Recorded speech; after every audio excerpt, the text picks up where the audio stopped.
वो अपने डिपार्टमेंट से निकला और गाड़ी की जानी बढ़ा और गाड़ी निकाल ही रहा था कि एकदम से गाड़ी किसी से टकराई।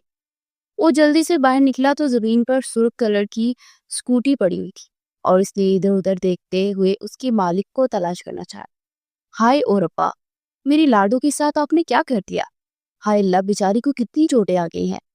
एक नस्वानी आवाज पर वो चौंक कर मुड़ा तो वहां पर एक गंदमी सी रंगत की लड़की खड़ी थी जिसने सर पर हिजाब लपेटा हुआ था। देखें, मुझे नहीं पता था कि आपकी स्कूटी साइड पे खड़ी है और मैं जल्दी में था, इसलिए मुझे पता नहीं चला। और सर झटक कर बोला। उस लड़की ने उसे सरतापा देखा। वैसे ना हद होती है किसी चीज की। इंतहाई आप बहुत बुरे इंसान हैं। पुलिस वाले आपको होकर आपको इतना नहीं पता कि गाड़ी को कैसे निकालते हैं। मेरी लाडो का इतना बुरा हाशिर कर दिया, मैं इस पर एक खराश तक नहीं आने देती हूँ। वो तब कर बोली। मेरे मुंह मत लगो, तुम्हारा जितना नुकसान हुआ है ना उसके पैसे देने के लिए मैं तैयार हूँ। उसने कहते हुए अपना वॉलेट निकाला और 5,000 का नोट उसकी जानी बढ़ाया। वो आंखें फाड़े उस 5,000 के नोट को देख रही थी। अपने पैसे अपने पास रखे, मुझे नहीं चाहिए। पता है मेरी लाडो को कितनी तकलीफ हो रही होगी। बेचारी का हाशर कर दिया और उसकी कीमत लगा रहे हैं। आखिर यही आपके साथ हुआ हो तो? अगर आपके जिस्म पर इतनी चोटें आई होती और जिसने लगाई होती वो आपको इस तरह पैसे देकर गए कि जाकर मरहम पट्टी करवा लो, तो क्या करेंगे आप? पुलिस वालों को तो होते ही पत्थर दिल है। वो गुस्से से बोली और उसकी स्याह आंखों में नमी थी। उसे उस लड़की की दिमागी हालत पर शबा हुआ। मैं पागलों के मुंह नहीं लगता। और ये लो पैसे। ये 5,000 का तुमने नोट कभी देखा भी नहीं होगा, फिर भी दे रहा हूँ। कहो तो एक और दे दूं। वो तरक कर बोला। अरे, इतने पैसे तो मैं किसी भिखारी को दे दूं। ऐसे ही जितनी आपकी तनख्वाह है ना, उतना एक वक्त में किसी को भी दे देती हूँ। वो बोली तो उसके यूं बड़े बड़े छोड़ने पर उसने सरता पैर उसे देखा, जो सादा से ड्रेस में मलबूस थी और हर तरह से उसका जाहिर बता रहा था कि वो एक मिडिल क्लास घराने की लड़की है। अच्छा, कभी शक्ल भी देखी? मुझे तो लग रहा है आज पहली बार दिख रही हो। 5,000 का नोट, ये पकड़ो और निकलो यहाँ से। वो बोला तो उसने चिपट कर वो नोट पकड़ा और वहां गुजरते फकीर को थमा दिया। तुम्हारा दिमाग सच में खराब है? मतलब तुम जो राह चलते हुए फकीरों को इतने पैसे देती हो, इस तरह मेरे बंदों को रोककर अपनी स्कूटी का बहाना बनाकर पैसे निकलवाती हो और पैसे निकलवा कर फकीरों को दे देती हो। सही जा रही है भी, वेरी गुड। और तंजिया लहजे में बोला तो लड़की उसे खूनख्वार निगाहों से देखने लगी। इतने भी बुरे दिन नहीं मेरे कि तुम जैसों से पैसे लो। और मैंने और पैसे इसलिए इसको दिए क्योंकि मैं हराम के पैसे नहीं लेगी। पुलिस वाले को तो सिर्फ रिश्वत देना पसंद है। आपने भी कहीं ना कहीं से रिश्वत पकड़ के इतने पैसे जेब में रखे होंगे। वरना एक पुलिस वाले के पास 5,000 का नोट, वो भी ईंट का जवाब पत्थर से देना जानती थी। ओ हेलो, तुम्हें ना मैं अरेस्ट करके अपनी जेल में डालूंगा, पुलिस वाले से बदतमीजी करने के जुर्म में। वो तिल मिला कर बोला। हाँ, इसके अलावा आप कर भी क्या सकते हैं? अपने ओहदे का नाजायज फायदा उठाना तो आप लोगों को खूब अच्छे से आता है। और हाँ, आइंदा से मेरे सामने मत आइएगा। सेहत के लिए जानलेवा हूं मैं। वो मुंह बनाकर बहुत ही अपनी स्कूटी उठाकर उस पर बैठे हेलमेट पहनने लगी।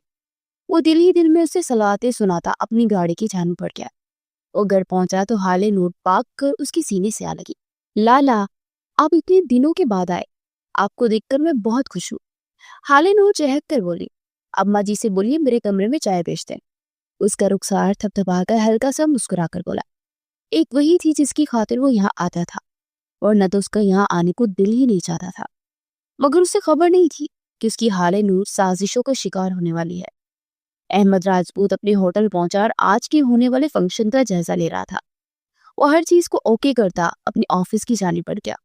कुछ देर बैठने के बाद ईशा का वक्त हुआ तो वो नमाज अदा करने के इरादे से बाहर निकलकर अपने कमरे से निकलकर पर्सनल रूम की जान पड़ गया कि जब भी किसी से जोर से टकराया, वो वजूद उससे पहली सीढ़ियों से नीचे गिरता।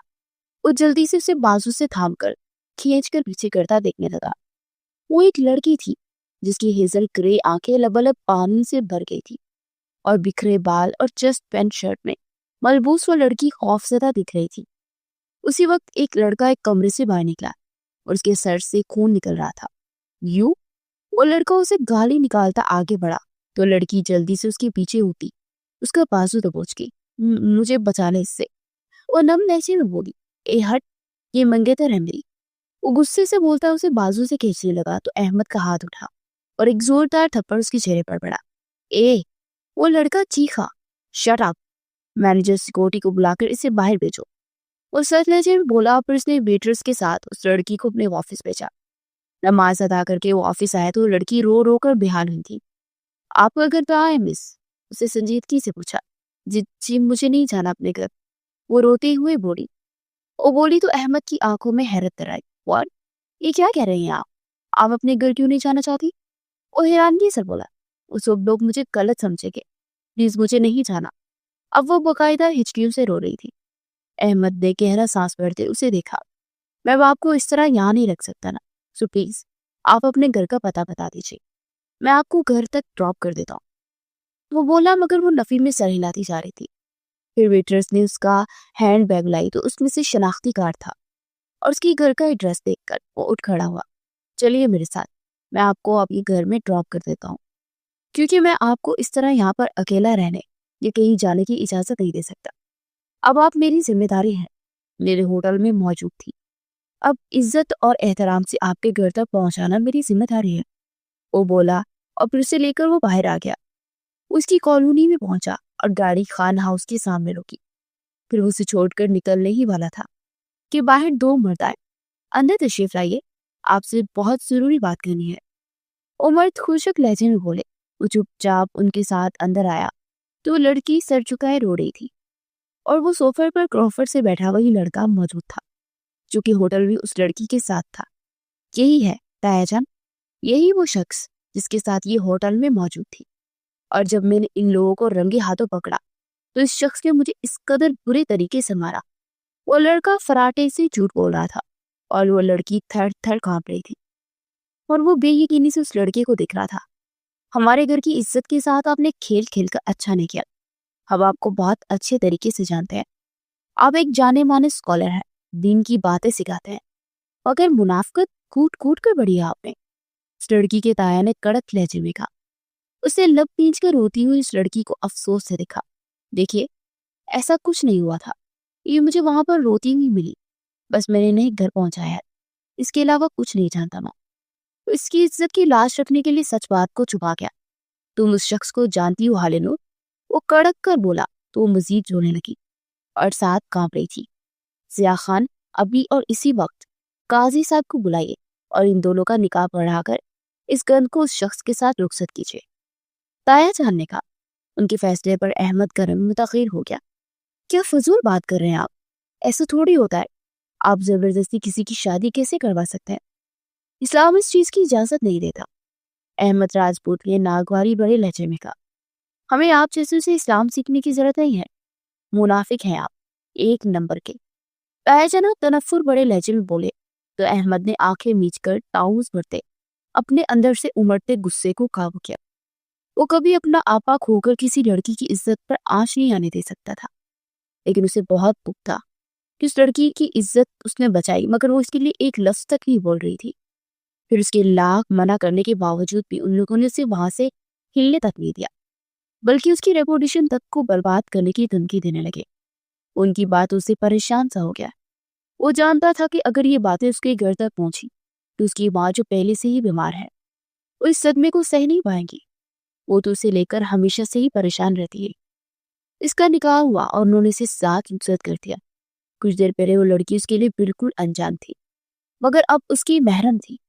मगर उसे एक अजीब सी घुटन हो रही थी और उसे समझ नहीं आ रहा था कि घर वालों को वो क्या जवाब देगा। सोचने के बावजूद कोई बहाना जहन में नहीं आया और कुछ देर में राना विला पहुंचे और गाड़ी पोर्च में खड़ी करता उसे लेकर अंदर लाउंज में आया। उसकी वालदा जुनैरा बेगम लाउंज में बैठी तफसीर का मुतालिया कर रही थी। उसे देखकर चौंक गई। ये कौन है अहमद बेटे? जुनैरा बेगम ने चुस्त लिबास में मलबूस अहमद के पीछे खड़ी हाले नूर को देखकर पूछा। ये मेरी बीवी अम्मी। अहमद ने गहरा सांस भरते हुए कहा। तू बेयकीनी से उसे देखने लगी। हाले नूर थर थर कांप रही थी। उसे लग रहा था कि वो औरत भी सबकी तरह से कोसेगी, गुस्सा करेगी, मगर वो सिर्फ कुछ पल बेयकीनी से उसे देखती रही। फिर उन्होंने हाथ में पकड़ी हुई तफसीर कुरान को चूमकर साइड पर रखा। इधर आओ बेटा, उन्होंने नरम लहजे में कहा तो मरे मरे कदमों से चलती पास आई। उन्होंने जेरे लब कुछ पढ़ा और फिर उस पर फूंक मारे। चश्मे बंदूक, अल्लाह पाक आपको नजरे बद से बचाए। उसका माथा चूमते हुए बोली तो हाले नूर की आंखें भर आई। ये कौन है अम्मी? लाउंज से अंदर एक खातून दाखिल होती हुई बोली। ये अहमद की बीवी है। वो बोली तो हरम जोर से झोंकी। ये सब क्या सुन रही हूँ मैं? ये तुम्हारी बीवी है? कहाँ से लाए हो इसे? उसे सरतापा देखते हुए हकारत से बोली, अपिया क्या हो गया है आपको? वो चिंचिला कर बोला और जुनैरा बेगम ने भी नागवारी से सर झटका। फिर अहमद ने गोल मोल करके बात बताई, मगर होटल में वो किसी लड़के के साथ थी। ये बात वो छुपा गया। हालेनूर उस शख्स को देखकर रह गई जो कि इसकी इज्जत का मुहाफिज बना और उसकी न जाने कौन सी नेकी का सिला था। वो नम आंखों से उसे देखे जा रही थी। फिर कुछ देर के बाद एक लड़की अंदर दाखिल हुई और होंठ सिक्योर कर उसे देखने लगी। माहीन बच्चे, इन्हें अपने कमरे में ले जाओ, अहमद राजपूत ने कहा।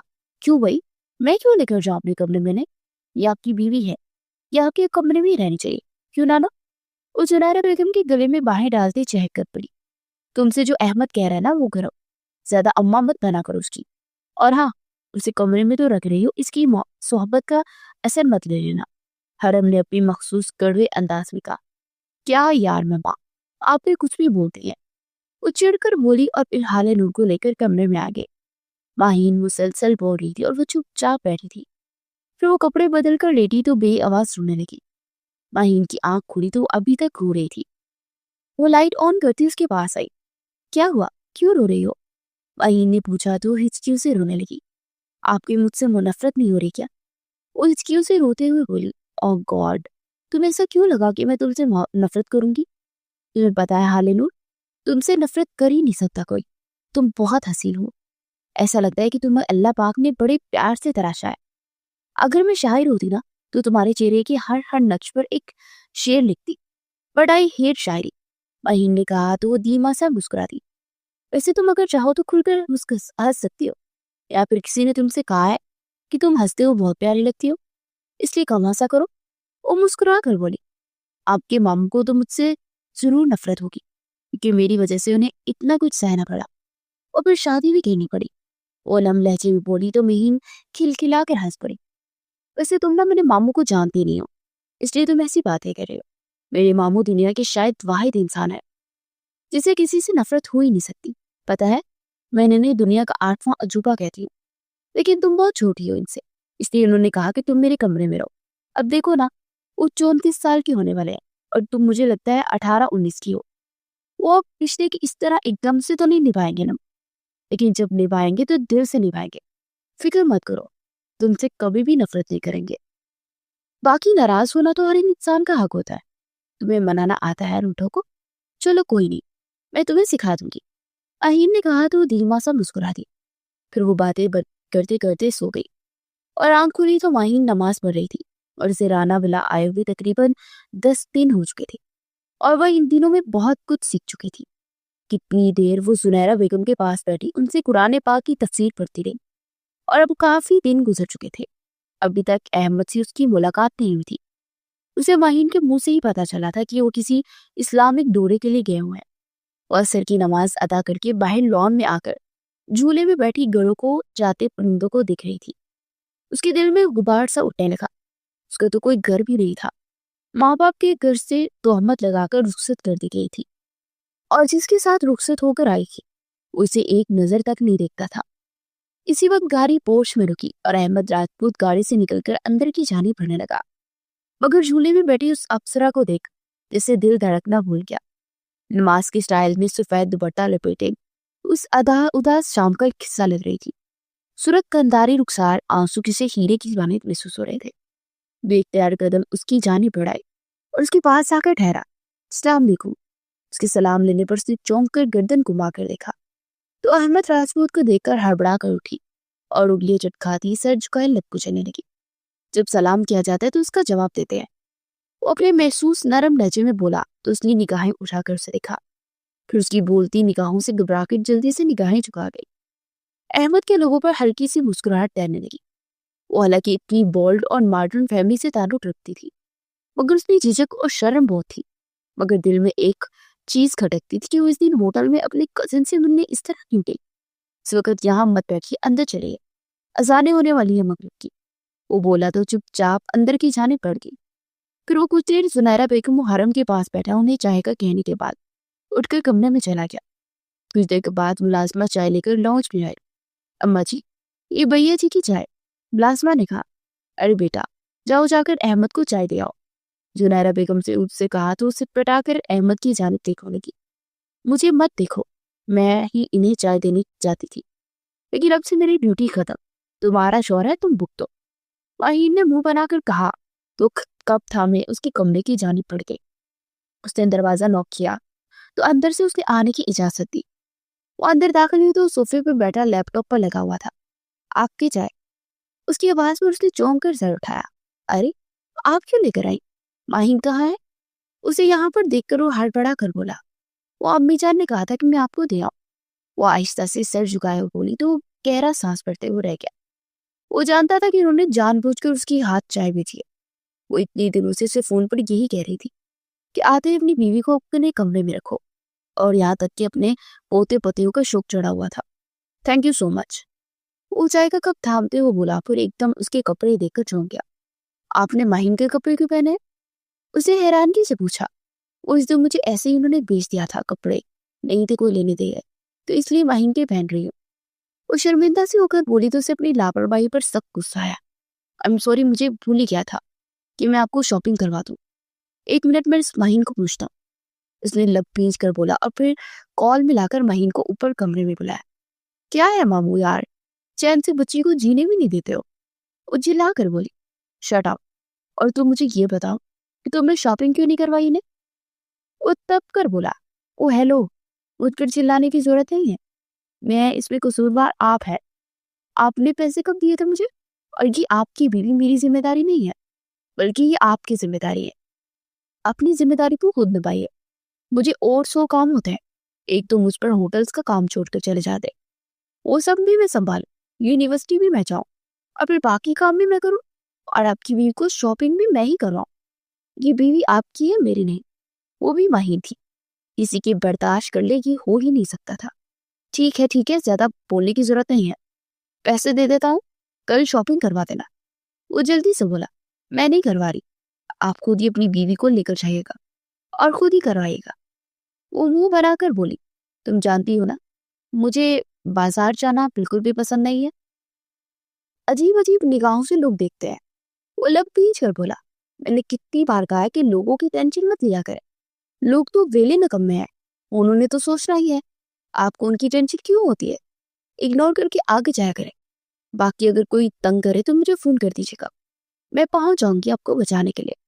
लेकिन शॉपिंग के लिए मुझे माफ कर दे, मैं नहीं जाने वाली, क्योंकि आपके काम के चक्रों में मेरी यूनिवर्सिटी का प्रोजेक्ट मुकम्मल भी नहीं हुआ। मुझे वो मुकम्मल करना है। और हाँ, आज रात अपनी बीवी को अपने पास सुलाइएगा, क्योंकि मैं पूरी रात लाइट चलाने वाली हूँ और ये अकेले कमरे में रहने से डरती है। वो बोलती हुई बाहर निकल गई। क्या बदतमीजी है ये ऐसे कैसे कर सकती है? मतलब मैं कैसे आपको यहाँ सुला सकता हूँ? वो झिंझिला कर बोला, कोई बात नहीं, मैं किसी और कमरे में रह लूंगी, मैं नहीं डरूंगी। भाई ने मुझे आयतर कुर्सी सिखाई है। उसने मुझे बताया कि जब भी डर लगे ये पढ़ लिया करो, फिर डर नहीं लगेगा। वो मासूमियत से बोली तो अहमद ने महज सर हिलाकर उसे देखा, फिर वो चुपचाप बाहर निकल गई। अहमद जल्दी से उसके पीछे आया और साथ वाला रूम खोलकर दिया। आप यहाँ आराम कीजिए, अगर डर महसूस हो तो दरवाजा नॉक कर दीजिएगा। वो बोला तो वो सर इस बात में हिलाती अंदर चले गए। कुछ देर टेरेस पर खड़ी रही, फिर घर में बादल गरजने लगे तो वो खौफजदा सी होकर अंदर आ गई, मगर टेरेस का दरवाजा बंद करना भूल गई थी। वो लेटी थी कि जोर से बादल गरजे और साथ ही इस कदर जोर से बिजली गिरगी कि वो खौफजदा होकर कंफर्टर में छुप गई। खाना उसमें उसे ऐसा कमरा दिया गया था जिसमें कोई ना विंडो थी और ना ही बाई साथ खाने से कमरे को साउंड प्रूफ कर दिया था। लाला, वो तरफ को रोती साद खान को करने लगी। अहमद ने उठकर अपनी टेरेस की खिड़की बंद की और फिर उठकर बेख्तियार हाले नूर को देखने के लिए उसके कमरे की जाने पड़ा। उसने दरवाजा नॉक किया कि अंदर से दिलखराश चीख सुनाई थी। वो हड़बड़ाकर दरवाजा खोलता अंदर दाखिल हुआ तो बेड पर बैठी कानों पर हाथ रखे हिजानी अंदाज में चीख रही थी। वो जल्दी से उसकी जाने बढ़ा, हाली नूर, क्या हुआ है? होश में आओ। उसे कंधों से पकड़े हुए बोला तो वो चीखना बंद कर चुकी थी, मगर उसका जिस्म यख ठंडा और पसीने में शराबुर था। वो जल्दी से उसके सीने से लगती अहमद को तो जैसे होश उड़ गए थे। उसे जिंदगी में कभी किसी लड़की से हाथ तक नहीं मिलाया था और यूं एकदम से उसकी गले लगी और उसके दिल में हशर बर्पा कर दिया। उसने सर को उस बात में हिलाने लगा, फिर दोबारा से बोल पड़ा, वहीं हरम भी वहां आ चुकी थी। माहीन ने जल्दी से खिड़की और टेरेस के दरवाजे को बंद किया और उसकी दूसरी साइड पर आकर बैठ गई। हरम कुछ देर बाद वहां से चली गई थी। अहमद पूरी रात उसके पास सरीला था। उसका हाथ पकड़े पुरसुकून से सो गई। फजर के टाइम वो उठा और वजू करके नमाज पढ़ने मस्जिद के लिए निकल गया। नमाज के बाद वो कमरे में दाखिल हुआ तो हाले नूर बेड पर सर झुकाए बैठी थी। वो खनखारता हुआ उसके पास जाकर बैठ गया। आही ने मुझे बताया कि अपिया आपको बहुत कड़वा बोलती रही है।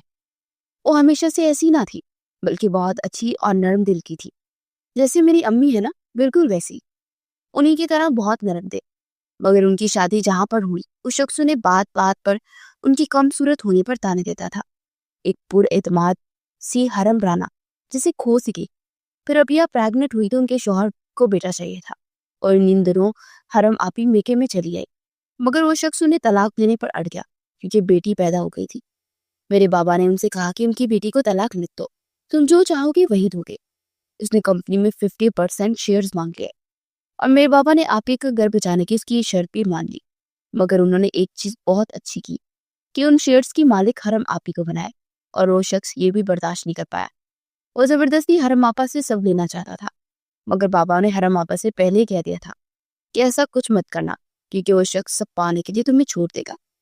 और हरम आपी भी डर चुकी थी कि वो शेयर्स कभी उनके नाम नहीं करेगी। फिर बाबा ने वो शेयर्स महीन के नाम कर दिए तो वो चिल्ला कर रह गया क्योंकि महीन से लेने की शर्त ये थी कि जब महीन अपनी रजामंदी से ले। फिर आज से 15 साल पहले जब मैं 18 साल का था तो इन्होंने कहा कि उनकी तलाक याफ्ता बहन जो कि मुझसे 10 साल बड़ी है उससे शादी कर लो वरना तलाक दे दूंगा। तब भी हरम आपी ने कहा कि दे दो तलाक, मगर वो अपनी बाई की जिंदगी कभी खराब नहीं करेगी। और आपी ने मुझे बचाने के लिए खुद को कुर्बान कर दिया। वो नम लहजे में बोलता चला जा रहा था और फिर सर उठाकर देखा तो उसके रुखसार भी भीगे हुए थे। वो उसकी बहन के दुख पर रो रही थी। लोग इतने बुरे क्यों होते हैं? जो नहीं पसंद उन्हें तकलीफ क्यों देते हैं? मेरे बाबा ने भी मेरी मामा से शादी की और इनकी ड्राइवर की बेटी थी तो कभी किसी ने इन्हें कबूल ही नहीं किया। वो बहुत हसास थी। बाबा की मोहब्बत के बावजूद भी वो बहुत मुरझाई सी रहती थी क्योंकि बाबा उनके लिए कभी स्टैंड नहीं ले पाते थे, जिसे मेरे लिए नहीं लिया। बाबा हमेशा से ही अपने बाबा से यानी हमारे दादा से और फिर आगे तायाजान से डरते ही रहे। पूरी जिंदगी उन्होंने ना कभी अपनी बीवी की के लिए और ना ही अपने बच्चों के लिए स्टैंड लिया। मेरी मामा जब मैं पैदा हुआ तो उसी दौरान वफात हो गई। मेरे लाला छोटे से थे, 7 साल के, मगर वो मेरी मामा भी बन गए और बाबा भी। कोई मुझे कुछ कहता तो वो डाल बनकर खड़े हो जाते। लेकिन आज से 2 साल पहले सानिया आपी ने उन पर इल्जाम लगाया कि वो इनसे जबरदस्ती करने की कोशिश कर रहे हैं और सबने बिना उनकी सफाई सुने उन्हें घर से निकाल दिया। फिर हकीकत खुल गई। किसी ने सानिया आपी को कुछ नहीं कहा क्योंकि वो तायाजान की बेटी थी। और फिर छोटे ताया के बेटे सफियान ने मुझे बहुत तंग किया कि मैं उससे दोस्ती कर लूं। अगर कोई डांटता तो वो मेरे लिए लड़ता था और फिर मैं उन्हें 7 भाई जैसा समझने लगी। और उस दिन वो मुझे आइसक्रीम खिलाने के बहाने होटल में ले गए और वहां जाते ही उन्होंने मेरे साथ गंदी हरकतें करनी चाहिए तो मैंने बाज उनके सर पर दे मारा और वहां से भाग गई और आपने मुझे बचा लिया। मगर मैं ताया जान और सुफियान के खौफ से उस दिन कुछ बोल नहीं पाई थी। I am so sorry. वो रोते हुए बोलती अपने कान पकड़ के। अहमद को उसकी मासूमियत पर हैरानगी हो रही थी और वो खत्म हो चुकी थी। वो महरूमियों के बीच पली थी और अपने लिए जज्बाती सहारे ढूंढती थी। उसके माथे पर लबरत्ता उसे साकित कर गया। सो बेगम साहिबा जल्दी से तैयार हो जाए और हम आज शॉपिंग के लिए जा रहे हैं। उसके रुखसार को छूते हुए बोला तो जैसे हया से सिमट सी गई और वो उठकर अपने कमरे में आया और वो चेंज करके बाहर आया तो इसने हिजाब करके अपने इर्द गिर्द चादर ले रखी थी। उसकी चेंज पर बहुत खुश था। इसने देरों शॉपिंग करवाई। अगले दिन उसे पॉलर छोड़ने आया तो उससे फोन नंबर मांगा तो हाले गुमसुम से देखने लगी। हाले नूर फोन नंबर? वो फिर से बोला मेरा मोबाइल तो घर में ही रह गया। उस दिन मैं आपको क्या कहूँ? हाले नूर आप कम से कम बताएं तो सही कि आपके पास मोबाइल नहीं है। मुझे आप बार बार गिल्टी फील करवा रही है। मैं आपकी तरफ से इतना लापरवाह कैसे हो गया था? आई एम सो सॉरी, ये मेरी जिम्मेदारी थी। वो ताज्जुब भरे अंदाज में बोला इट्स ओके, आप इस तरह बार बार सॉरी मत कीजिए। वो बोली ऐसा ऐसा करो, आप ये मेरा मोबाइल रखे, मैं दूसरा मोबाइल ले लेता हूँ रास्ते से। वो पॉलर के सामने उसे छोड़ते हुए बोला और फिर वहां से चला गया। कुछ देर के बाद वो दफ्तर पहुंचा और अभी वो दफ्तर जाकर बैठा ही था कि हाले नूर का फोन आ गया। जी हाले, काम हो गया? वो बोला। हाँ, यहाँ बहुत रश है अहमद जी, प्लीज आप मुझे आकर ले जाइए। दूसरी तरफ से वो जलाहट बड़ी लहजे में बोली। तो एकदम से मुस्कुराहट अहमद के लोगों पर तैरने लगी। उसका यूं अहमद जी कहना उसके दिल पर जैसे छू गया था। मेरी बेगम साहबा को इंतजार करवा रहे हैं, चले ऐसा करते हैं, छोड़ दे इस काम को, हम घर में ही पॉलर मंगवा लेंगे, क्या ख्याल है? वो बोला। जी बिल्कुल ठीक है, वो बोली। और फिर अहमद सब काम छोड़कर उसे लेने चला गया। अगले दिन वो लाउंज में माहीन के साथ बैठी हुई थी। अहमद के साथ वो अंदर दाखिल होते साद खान को देखकर साकित रह गई। गुड़िया, उसने पुकारा तो वो होश में आई, फिर साद के सीने से लगी, तरप तरप कर रो थी। साद भी रोए जा रहा था और बार बार उसके माथे पर और सर पर बोसा दे रहा था। हालेनो, अपने बाइक को लिविंग रूम में ले जाइए और अपना ड्रीमिंग रूम में बैठकर बातें कीजिए, मैं खाने पीने का इंतजाम करवाता हूँ। अहमद राजपूत ने कहा और फिर वो साद को लेकर लिविंग रूम में आ गए। साद ने उससे सबके बारे में पूछा और सबकी तारीफें करती नहीं थक रही। और साद का दिल जैसे मुतमईन हो गया, वरना वो कल रात से कितना बेचैन था वो वही जानता था। कल रात ही वो वापस पहुंचा था और उससे मिलने के लिए जब वो खान हाउस गया तो वहां जाकर उसे मालूम हुआ कि किसी मर्द के साथ मोहब्बत करती थी और उसके साथ होटल में पाई गई है, इसलिए वो उसके साथ रुखसत कर दिया गया है। वो तो जैसे गुस्से से पागल ही हो गया था। वो जानता था कि उसकी बहन ऐसा कुछ नहीं कर सकती। उसने अगली सुबह अहमद राजपूत का नंबर निकलवाया और उससे राब्ता करके वो इस वक्त उनके घर में बैठा था। और उसे पहली बार इस फैसले पर खुशी हुई थी। उसकी बहन का खिला खिला चेहरा बता रहा था कि वो कितनी खुश है। कुछ देर के बाद अहमद राजपूत भी अंदर आकर बैठ गया। अहमद साहब, मैं अपनी बहन को अपने साथ ले जाने की इजाजत चाहता हूँ। इसकी जिस तरह शादी हुई है इस तरह नहीं होनी चाहिए थी। मैं अपनी बहन को दुल्हन बनाकर रुखसत करना चाहूंगा। वो बोला तो अहमद चौंक कर उसे देखने लगा। मुझे इस बात पर कोई इतराज नहीं है। अगर हाले नूर मेरे साथ चाहती है तो मेरी खुशकिस्मती होगी। अगर हाले नूर मुझसे अलग भी होना चाहती है तो मुझे कोई इतराज नहीं है। वो धीमा सा मुस्कुराकर बोला। तो हाले नूर ने तरप कर उसे देखा और उसकी आंखों में नमी और गुस्सा दोनों थे, जो कि साथ की ज़ैनक निगाहों से छुप नहीं सके थे। फिर वो साथ के साथ राना हाउस आ गई। अगले दिन घर में जिया के कहने पर नए पकवान बन रहे थे। आज अहमद राजपूत के घर वाले बकायदा अंगूठी पहनाने आ रहे थे और ठीक 7 दिन के बाद तजदीद निकाह था। कुछ देर में मेहमान आ चुके थे और वो अहमद से मिलकर जैसे ही उड़ा तो गाड़ी से सामान निकलवाती महीन से टकराया। वो गुस्से से बोलने ही लगा था मगर महीन को देखकर चौंक गया। तुम? वो चिल्ला कर बोला। ओह रिश्वतखोर! महीन तंज से लजे में बोली। और शट अप, मैं कोई रिश्वत नहीं लेता, मैं बहुत ईमानदार ऑफिसर हूँ। वो तब कर बोलता उसके हाथ से टोकरी पकड़ने लगा। ये हमारी टोकरी है, क्यों तू? वो पीछे होकर होते हुए बोली। तुम सच में मेंटल केस हो। अहमद राजपूत की बहन हो क्या? वो मुंह बनाकर बोला। क्यों बताऊं?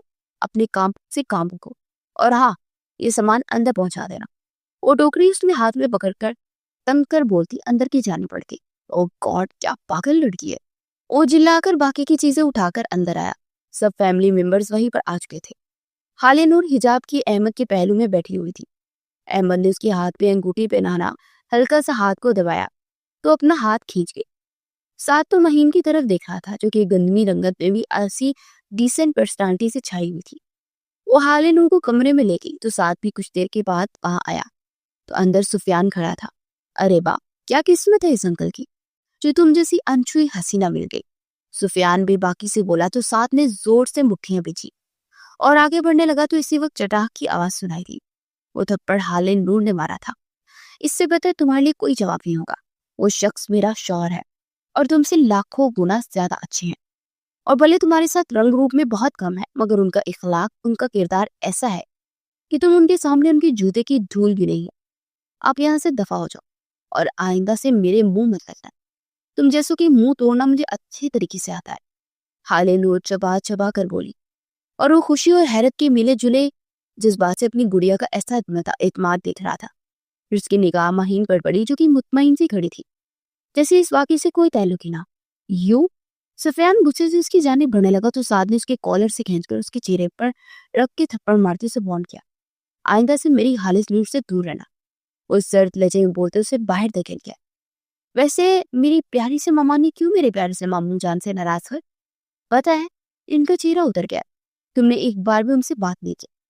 माहीन की बात पर साद की आंखें फैल गई। व्हाट? अहमद राजपूत तुम्हारे मामू है? वो बेयकीनी से बोला। क्यों नहीं हो सकते? इतनी बड़ी बांझी कैसे हो सकती है? वो सर झटक कर बोला। आप भी अगले 20 साल तक शादी मत कीजिए, तो देख लीजिएगा, जब आपकी शादी होगी ना, आपकी भी बांझी या बांचा मेरी उम्र का होगा। और फिर आपको खुद ब खुद मालूम हो जाएगा कि ऐसे इतनी बड़ी बांझी कैसे होती है। वो मुंह बनाकर बोली। ओ, आई सी, मतलब तुम ये कहना चाहती हो कि तुम 21-22 साल की हो बस? वैसे 30-32 की लगती हो। साथ ने मोबाइल का आरई से कहा तो महीने से कीना तोड़ निगाहों से देखा।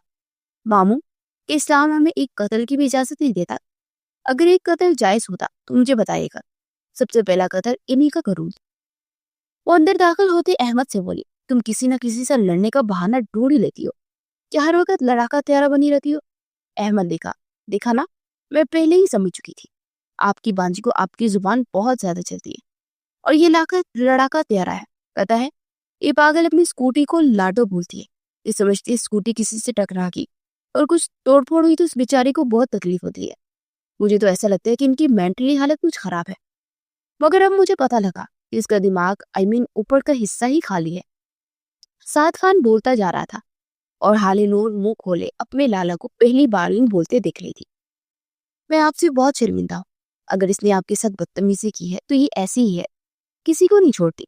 हाँ हाँ, अब तो आपको मुझ में अजीब ऐब ही नजर आएंगे ना। बीवी जो मिल गई, बाढ़ में जाए आप। वो तंग कर बोलती बाहर की जाने पड़ी और फिर रुक कर साथ की जाने देखने लगी। मियाँ बीवी के दरमियान आपका क्या काम है? आप भी बाहर तशरीफ ले जाइए। वो तंग कर बोलती बाहर निकल आई तो साथ भी उसके पीछे चला आया। वैसे आप हमेशा इतने ही गुस्से में रहती है क्या? उसके साथ चलते हुए बोला। क्यों, आपको पूछ कर क्या लेना है? रिश्ता भेजना है क्या? नीयत तो नहीं खराब होगी मुझ पर?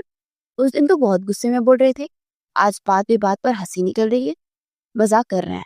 शायद पता चल गया ना कि मैं बहुत अमीर हूँ, तो इसलिए मुझे फंसाने की कोशिश कर रहे हैं। वो तंजिया लहजे में बोली तो साथ की मुस्कुराहट सुगड़ गई। मैं बिल्कुल तुम्हारे बारे में सही सोचता हूँ। तुम्हारा बाकी दिमाग खाली है। पता नहीं तुम्हारे अंदर इतनी नेगेटिविटी क्यों बढ़ी हुई है। जहाँ मैं तुमसे नरमी से बात कर रहा हूँ ताकि हम दोस्त बन सकें, मगर तुम इस काबिल नहीं हो कि तुमसे बात भी की जाए। इंतहाई कोई बदतमीज लड़की हो। तुम जैसी लड़कियों को मैं इतनी जूती की नोक पर रखता हूँ। वो गुस्से से बोलता उसकी साइड से होता नीचे की जाने पड़ गया। एहसास तौहीन से महीन की आंखों में आंसू आ गए। वो हाथ की पूछ से साफ करती नीचे की जाने पड़ गई। अहमद बेड पर बैठा उसके साथ बैठे उसे देखते ही नहीं थक रहा था, चूंकि इससे निगाहें फिरे अनजान बनकर बैठी हुई थी। हाले नो, मेरी तरफ देखिए। अहमद ने उसकी थोड़ी सी थामते उसका चेहरा ऊपर करते हुए कहा। तो वो जोर से आंखें मीच गई। तो आप मुझसे बात नहीं करेंगी? अहमद ने उसकी आंखों में फूंक मारते हुए कहा। तो वो नफी में सरह ला गई। नाराज है मुझसे? वो हाथ की पूछ से उसका रुखसार छूते हुए बोला तो रुक फेर गई। बोलिए ना हाले नो, आपकी आवाज सुनने के लिए तरस रहा हूं मैं। वो भोजन लहजे में बोला। क्यों तरस रहे हैं आप? आप तो यही चाहते थे ना कि हम अलग हो जाए, फिर क्यों आप मेरे लिए तड़प रहे हैं? और नरूठे अंदाज में बोलती उठकर ड्रेसिंग के पास आई। I am sorry. मैं अपने दिल पर हाथ रख के कहता हूँ कि मैंने वो किस दिल से कहा है। मैं जानता हूँ कि आपके बिना जीने का तस्वुर भी नहीं मैं कर सकता। कल रात मैंने कैसे गुजारी है आप नहीं जानती। हालांकि हम एक कमरे में नहीं रह रहे थे, लेकिन फिर भी आपका यूं वहां इस घर में होना मेरे लिए सुकून का बायस था। मैं खुद से लड़ता रहा हूँ पिछले कई दिनों से, क्योंकि मेरा दिल आपकी तरफ माइल हो रहा था। मगर मैं अपने दिल को समझाता था कि नहीं, तुम ऐसा नहीं कर सकते। हाले नूर तुमसे बहुत छोटी है। मैं खुद से शर्मिंदा हो रहा था कि मैं एक छोटी सी बच्ची से मोहब्बत करने लगा हूं। उसे बाहों में बड़े हुए बोला। अच्छा जी, और ये छोटी सी बच्ची जो कि आपसे इतने दिनों से मोहब्बत कर रही है, उसका क्या? मेरे एहसासात और जज्बात की कोई कदर नहीं है आपको? बहुत बुरे हैं आप। वो मुंह बहुत सोर कर बोलती तो अहमद ने अपना कामनी सी गुड़िया जैसी बीवी को बाहों में भर लिया। मैं अहमद राजपूत दिलो जान से आप पर फिदा हो। हाले लोट उसे इस कदर नरमी से पकड़े हुए था जैसे वो कोई कांच की गुड़िया हो। मैं कोई कांच की गुड़िया नहीं हूँ जो आप मुझे ऐसे छू रहे हैं। जोर से पकड़िए ना मुझे। और मदहोश लहजे में बोली। ऐसे ही ठीक कर। डर लगता है कि आप हार्ट ना हो। उसे मजीद करीब हुआ था, मगर उसकी गिरफ्त में वो अभी भी नरमी थी। उसे छूकर अनमोल कर रहा था। वो पुरसुकून सी उसके दिल के मुकाम पर सिर रखे उसकी धड़कनों को सुन रही थी। फिर कुछ देर के बाद वो शादी की तारीख रखकर वापसी के लिए निकल गए। इंतजार की घड़ियां खत्म हो चुकी थी और बारात का दिन आ पहुंचा था। सात मेहमानों के इस्तकबाल के लिए खड़ा था कि अंदर दाखिल होते महीन पर निगाहें टिक चुकी थी। वो ग्रीन कलर की मैक्सी के साथ हिजाब की बहुत प्यारी लग रही थी। साथ बेख्तियार उसे देखता गया, फिर एक टेबल पर जाकर बैठ गया। साथ ने टिश्यू बॉक्स से टिश्यू निकाला और फिर पेन निकालकर बोला, आई एम सॉरी लिखा था और फिर वेटर के हाथ उसे भेजा। महीन ने खोल कर देखा और गुस्से से चिरमर करके उसे जमीन पर फेंक दिया। उसने मुस्कुराकर दोबारा से एक और टिश्यू पर लिखकर भेजा तो उसका दोबारा वही असर किया। वो बार बार वक्फे वक्फे से उसे बेच रहा था और फिर उसने अपनी हैंड बैग से लिपस्टिक निकाली और टिश्यू पर कुछ लिखने लगी। वेट्रेस टिश्यू लेकर आई तो उस पर आई हेट यू लिखा था। वो धीमा सा मुस्कुराते इस टिश्यू को अपनी पॉकेट में डालकर जिया की जानी पड़ा, जो कि खाना वगैरह देख रहे थे। साथ बेटे, हाले नोट के ससुराल वालों का खाना टेबल पर लगवाइएगा। इन लोगों को किसी किस्म की तकलीफ नहीं होनी चाहिए। जी बाबा, ऐसा ही होगा, वो सर हिलाकर बोला और फिर वेटर के साथ उनके टेबल पर खाना निकालने लगा। माही, कॉल किसकी है, उठा लेना, हरम ने बोला। अम्मी फायजा है और मैं इतने शोर में कैसे पिक करूं कॉल, वो बोली। आइए मैं आपको बाहर लेकर चलता हूँ। साथ ने कहा तो सर झटक उसके साथ बाहर आ गई। वो वहां बड़ी कुर्सी पर बैठ गई। हेलो फाइजा, क्या हुआ, उसने पूछा। व्हाट? और फिर दूसरी तरफ से न जाने क्या कहा गया कि माहीन चीख पड़ी। वो जो वापस पलट रहा था, उसकी यूं चीखने पर हड़बड़ा कर पलटा। क्या हुआ माहीन, सब ठीक है ना? वो जल्दी से पास आकर पूछने लगा। मेरी लैला का एक्सीडेंट हो गया है और इसे ना हॉस्पिटल लेकर जाना होगा। फायजा के आउट हाउस में रहती है, तो फायजा के पास इस वक्त कोई भी गाड़ी अवेलेबल नहीं है और ना ही कोई और है जिसके साथ वहां से हॉस्पिटल लेकर जा सके। मुझे उसे फौरन लेकर जाना होगा। वो रोते हुए बोलती जा रही थी। ओके, नो प्रॉब्लम, हम अभी चलते हैं, वो जल्दी से बोला तो आंसू साफ करते उसे देखने लगी। आप मेरी मदद क्यों करेंगे? आप तो मेरे दुश्मन नंबर 1 है ना, वो मुंह बनाकर बोली। अरे ऐसे थोड़ी ना होता है, इंसान हूं मैं भी, तो इंसानियत तो मेरे अंदर भी है ना। अब कोई तकलीफ में है तो मैं इसे इस तरह तो नहीं देख सकता ना, अपना फर्ज हर हाल में निभाता हूँ। और मुस्कुराकर बोला तो महीन उसे मशकूक अंदाज में देखने लगी। आप अंदर जाकर अपनी मदर को बताइए, मैं आपको लेकर चलता हूँ, वो बोला। नहीं नहीं, उनको बताने की जरूरत नहीं है, उन्होंने साफ मना कर देना है, मेरा उसे बचाना बहुत जरूरी है, वो बोली। लेकिन ऐसे बिना बताए जाएंगे तो सब लोग परेशान हो जाएंगे ना, वो बोला। नहीं, कोई परेशानी नहीं होगी, मैं मैसेज कर दूंगी मामू को, वो सारी सिचुएशन संभाल लेंगे, वो जल्दी से बोली तो वो कुछ पल के लिए सोचता रहा और फिर उसने इस बात में सर हिला दिए और फिर उसको लेकर उसके बताए हुए एड्रेस पर चल दिया। वो लोग वहां पहुंचे, वो तेजी से गाड़ी से निकलकर अंदर की जानिब भागी। वो भी उसके पीछे पीछे अंदर दाखिल हुआ और जैसे ही वो कमरे में दाखिल हुआ, सामने पड़ी बिल्ली को देखकर उसकी आंखें हैरत और सदमे से फैल गई। उसके पास बैठी रो रही थी। तुमने मुझे बताना भी जरूरी नहीं समझा कि मेरी लाला की हालत इतनी खराब है, वो चिल्लाकर बोली। अब बच्चों की तरह रो रही थी। साथ की इस वक्त जो हालत थी वो बयान से बाहर थी। उसका दिल चाह रहा था कि उस लड़की को रख रख के 2 थप्पड़ मारे, जिसकी इसकी बहन की शादी से उसे यहाँ लेकर आ गई थी, वो भी एक बिल्ली को बचाने के लिए। ये सब क्या है माही, ये है तुम्हारी लैला? उसके पास जाकर तंजिया अंदाज में पूछा तो सर अस्वाद में हिला गई। हमें इसे फौरन अस्पताल लेकर जाना होगा, शायद ये बच्चा है, वो बोली। मेरा दिमाग नहीं खराब हुआ, मैं एसीपी साद खान एक बिल्ली को अस्पताल लेकर जाऊंगा? डिस्कस्टिंग। तुम्हें जो करना है तुम करो, मैं हरगिज इसे अस्पताल लेकर नहीं जाऊंगा। तुम्हें अपना मजाक बनाने का शौक होगा तो शौक से बनवाओ। मैं बाहर गाड़ी में इंतजार कर रहा हूं, तुम्हारा जल्दी से वापस आओ, हम लोग होटल पहुंच रहे हैं। वो नागौरी भले अंदाज में पलटने लगा तो महीन ने उसकी बाजू से खींचकर उसका रुख अपनी जानिब किया। अगर वो जानवर है तो इसका मतलब ये नहीं कि उसकी जिंदगी की कोई वैल्यू नहीं है। अगर जानवर तकलीफ में है और आप उसकी मदद नहीं करेंगे तो क़यामत के दिन आपसे इस बात का भी हिसाब लिया जाएगा। आपके फ्राइज में सिर्फ इंसानों को बचाना नहीं, इन जानवरों को भी बचाना है। वो तब कर बोली, दिमाग खराब है तुम्हारा और मैं इस बिल्ली को अस्पताल हरगिज नहीं लेकर जाऊंगा। तुम्हारे दिमाग के तो सारे स्क्रू ही ढीले हैं, मेरे दिमाग को मत खराब करो, वो बोला। हजरत उम्र फारूक रजी अल्लाह तआला अन्हा की दौर में उन्होंने फरमाया था कि अगर उमर फारूक की दौर में कोई कुत्ता भी दरिया फरात के किनारे पर प्यासा मर जाए तो इसका भी हिसाब उमर से होगा। ये एक कुत्ते के बारे में है जिसको घर में रखना भी जायज नहीं। ये तो फिर एक बिल्ली है, और आप वसल्लम के पास आया करती थी ना बिल्ली, तो अल्लाह के नबी अपने वजू का पानी उसके आगे कर दिया करते थे। ये आज मर गई ना तो कल क्यामत के दिन आपका गिरेबान जरूर थामेगी और आपसे सवाल करेगी कि आपके पास तो गाड़ी थी ना, आप चाहते तो उसे बचा सकते थे, लेकिन आपने इसे तरकने के लिए छोड़ दिया। क्या जवाब देंगे आप? वो बहती आंखों से बोलती चली जा रही थी और उसके तने आसाब ढीले हो गए। वो गहरा सांस भरता उसे देखने लगा, जिसकी आंखों का मस्कारा काजल फैल चुका था। अच्छा चलो, लेकिन मैं ज्यादा टाइम वहां पर नहीं रुकूंगा, वो गहरा सांस भरते हुए बोला। तो इसका चेहरा खिल उठा था। हाँ चलेगा, प्लीज मुझे चले, प्लीज जल्दी चलिए। वो बोलती हुई जल्दी से उस बिल्ली को गोद में उठा गई। फिर से वैसे एक कैट शेल्टर होम में ले आया था। बिल्ली की दोनों टांगे टूटी थी। वो सब सुनकर सारों की तार होने लगी। उसके बाद बैठकर संजीदगी से उसे देखने लगा। एक बात कहूं? उसके पूछने पर सर इस बात में हिलाते हुए कहने लगी, तुम कसम से बहुत डरावनी लग रही है, वो हॉरर मूवी की चुड़ैल जैसी। उसे मुस्कुराहट दबाते हुए कहा तो उसे गुस्से से देखने लगी। गेट आउट और मुझसे बात मत करना। वो गुस्से से बोला तो कहका लगाकर हंस पड़ा और फिर उसकी चुपके से तस्वीर बना ली। अच्छा फोन नंबर दे दो ताकि मैं लैला की खैर खैरियत मालूम करता रहूं और होटल जाकर सिचुएशन देखकर बता दूंगा। वो बोला तो उसने इसका नंबर एक्सचेंज किया। फिर वो जल्दी से होटल पहुंचा। सुराजिया खान गुस्से में बैठे हुए थे। किधर चले गए थे तुम? जिम्मेदारी का एहसास है कि नहीं? वो गुस्से से बोले। सॉरी, जरूरी काम आ गया था। वो आहिस्ता से बोला। चलो ठीक है, अब जाओ, रुखसती की तैयारी करनी है।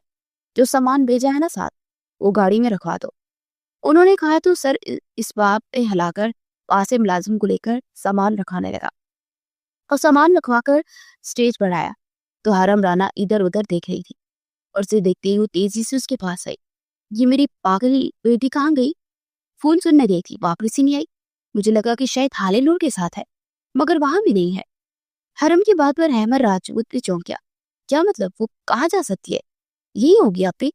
अहमद ने इधर उधर देखते हुए कहा। नहीं है वो अहमद यहाँ पर। मैं कब से उस बच्ची को पूरी हॉल में तलाश कर रही हूँ। मेरा तो बीपी हाई होना शुरू हो गया। वो सर थाम कर बोली, आंटी दरअसल बात यह है कि उसकी बिल्ली लैला गिर गई थी, उसकी दोनों टांगे टूट गई थी, उसे लेकर शेल्टर होम गई है। वो सर खुजाकर बोला। व्हाट? आपको कैसे पता? अहमद ने चौंक कर पूछा। दरअसल मैं ही उन्हें छोड़कर आया हूँ। उस सर झुकाए हुए बोला। ओ माय गॉड, आपने भी उस पागलपन में उसका साथ दिया? यकीन नहीं आता, आप तो मुझे बिल्कुल सुलझे हुए लगते थे। हरम ने नागवारी बड़े लहजे में कहा। मैंने उन्हें कहा था कि अंतजा को सबको बताते हैं। वो कह रही थी कि वो खुद ही बता देंगी, और वैसे भी मुझे पता नहीं था कि लैला उनकी बिल्ली है। मुझे लगा कि उनकी कोई फ्रेंड है जिनको चोट आई है, तो मैंने तो अपना फर्ज निभाने के लिए ये सब किया। वो तो मुझे वहां जाकर पता चला कि वो एक बिल्ली है। मैं तो उसे फौरन लेकर आना चाहता था, मगर वो मुझे इमोशनली ब्लैकमेल करने लगी, तो फिर मैं उन्हें शेल्टर होम छोड़ आया हूँ। वो सर्द आ पड़ते हुए बोला तो अहमद हल्का सा मुस्कुरा दिया। तुम क्यों हंस रहे हो? और ये तुम्हारी दी गई ढील है, क्यों इस तरह की हरकतें करती है? आगे उसकी शादी भी करनी है, क्या करेगी वो आगे जाकर? इस तरह की हरकतें अगर करती रहेगी तो। हरम ने अहमद को डांटते हुए कहा, ये क्या हो गया है, इंजॉय कर ले दिया करें। बाकी जो इसने बिना बताए सब करने का काम किया है ना, उस पर मैं इसे जरूर डांटूंगा। अहमद ने जल्दी से कहा। हाँ हाँ, अच्छे से जानती हूँ कि तुम डांटोगे उसे। तुम्हारी डांट में कोई दम खम नहीं है बेटा। वो चिढ़कर बोली और फिर बड़बड़ाती हुई स्टेज से उतर गई। ये क्या किया आपने लाला? आपने हरम आपी को नाराज कर दिया ना? हाले नूर ने मुंह बसोड़ कर कहा तो इसके सर पर चिपट लगाकर उसे खुशमगीन निगाहों से देखने लगा। हाले मेरी प्यारी सी गुड़िया, ऐसे नहीं बोलते।